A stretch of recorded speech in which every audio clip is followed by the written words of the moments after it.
Hey there everyone, Rambling Collector here, and welcome back to another comic review.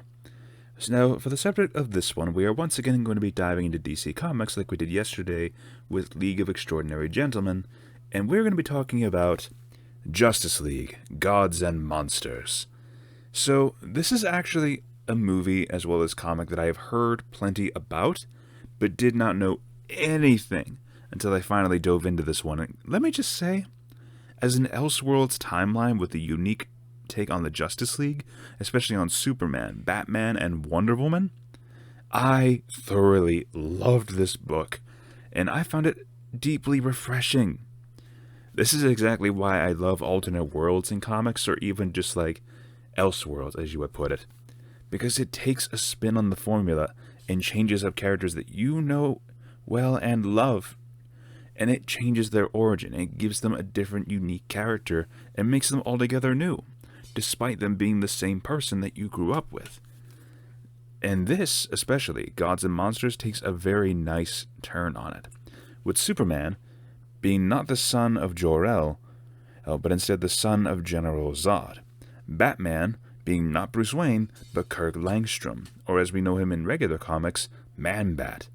But Batman also being a freaking vampire of all things, which, okay, makes the Batman motif really on the nose with this one here. And then you have Wonder Woman, a new god from New Genesis, instead of an Amazon princess. All three of these characters, I loved reading about their backstories in this collection, which the artwork alone is fantastic. Let me just show this real fast. Look at this. Look at how clean that is and how well done. Not to mention, I loved little bits like this, for instance, where this one dove into Batman's backstory, or Kirk Langstrom's backstory. And then you have it later on with Wonder Woman, which has a very clean artwork, in my opinion. But then after that, we see the final product with the 3-part miniseries here, and just look at that. That is incredible. I have to say this right now. Bruce Timm, J.M. DeMatteis, and Tony Silas did a fantastic job of making a prequel to the movie. Which the movie is something I'm definitely going to have to check out now after reading this. Like, by God, why not?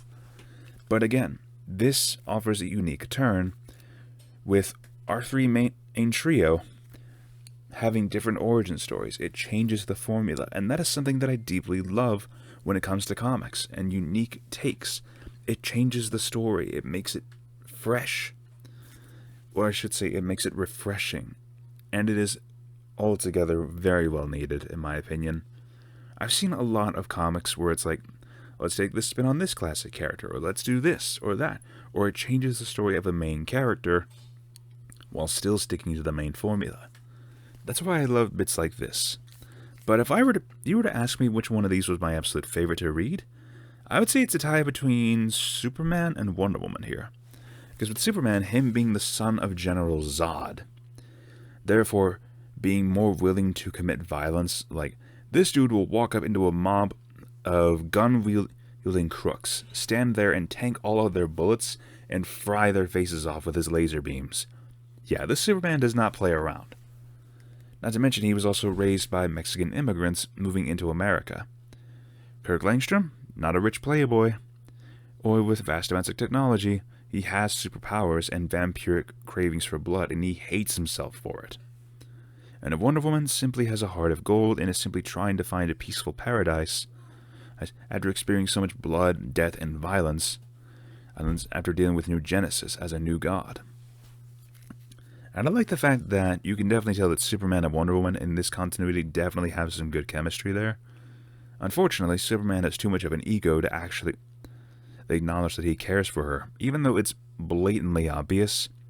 But she just cannot stand his ego, which I don't exactly blame her for, considering that he is the son of Zod, whose main catchphrase is literally, "Kneel before Zod," which, oh God.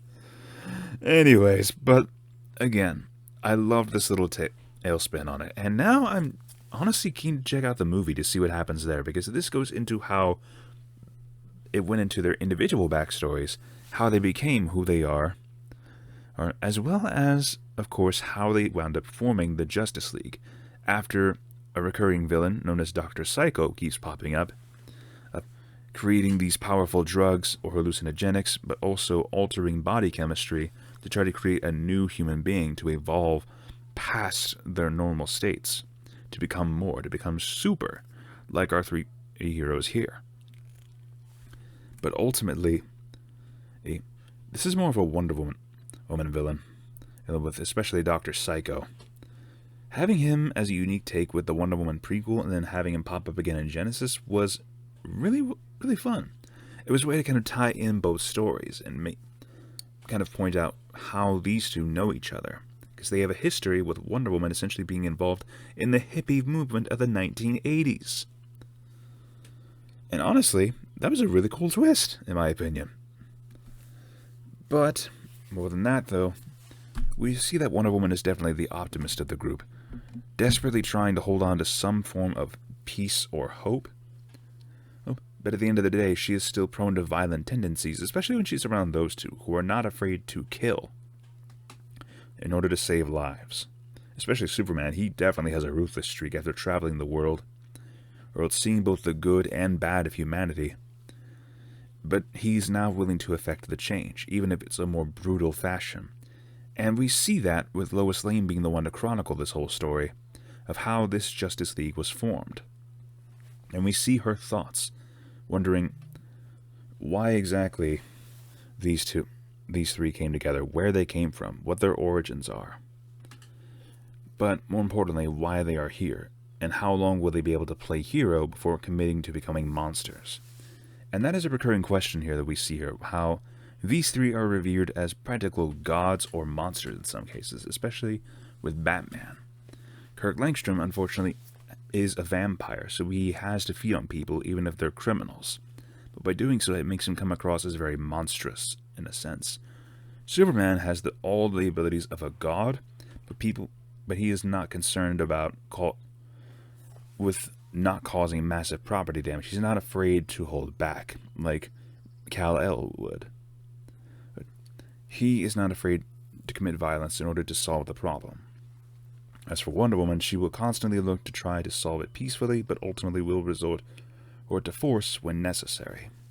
It's a very interesting play of how they're trying to be different in that sense, how they're not afraid to kill. They're not afraid to cause mass violence in order to solve the crime. But overall, this whole thing answers the question of what makes someone a god or a monster, or does someone have the right to be considered as such? It's a very interesting take, and I loved it. And pretty soon after reading this now, I'm definitely keen to check out the movie. So, that being said, I hope you all enjoyed this video. If you did, feel free to leave a like, comment your thoughts down below, and if you have any comic suggestions, please feel free to let me know as well in the comments. And if you like what I do here, please feel free to subscribe. It really helps the channel out a great deal. And if you've stuck around to the end of this video, thank you so much for listening. It really means a lot for you all to stick around and listen to this crazy man babbling about books all day. And I really hope you all enjoyed. I hope you enjoyed a little conversation from nerd to nerd. Once again, this is Rambling Collector signing off for now. Have a great day, fellow readers, and I will see you all in the next video.